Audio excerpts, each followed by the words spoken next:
Sweetened condensed milk isn't something I usually keep in the pantry, but I have plenty of recipes that call for it, meaning I don't make those recipes unless I remember to get this ingredient. But this is actually a really simple ingredient to make, and that is the point of this series, making simple staples. Let me show you how two ingredients can come together to make sweetened condensed milk. Let's get started. Hi friend, come on in. I'm using 2 cups of whole milk and 2/3 of a cup of white sugar. It's as simple as that. I have this in a small saucepan that, lucky for me, has graduations on the side, so I can keep an eye on the level of the milk. I want to simmer this gently until I have reduced this by half. It is important to keep this to a low simmer to prevent the bottom from scorching. Over time, the milk will take on a pale caramel color. That's the sugar slowly caramelizing under gentle heat.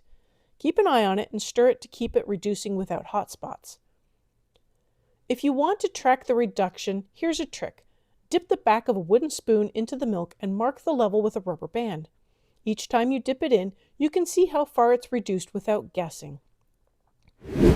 Once it's done reducing, you can stir in a tablespoon of butter to make it even creamier and about half a teaspoon of vanilla for extra flavor. Both are optional and best added after the pan is off the heat. I did not add either as I wanted to show you how it looks without extras. This is slightly runnier than the store-bought and definitely has more of a light caramel color. It tastes more fresh, if that makes sense. This recipe makes the equivalent of 1 can's worth. Once it's reduced and cooled, you can use it in pies, ice cream, pudding, or even your morning coffee.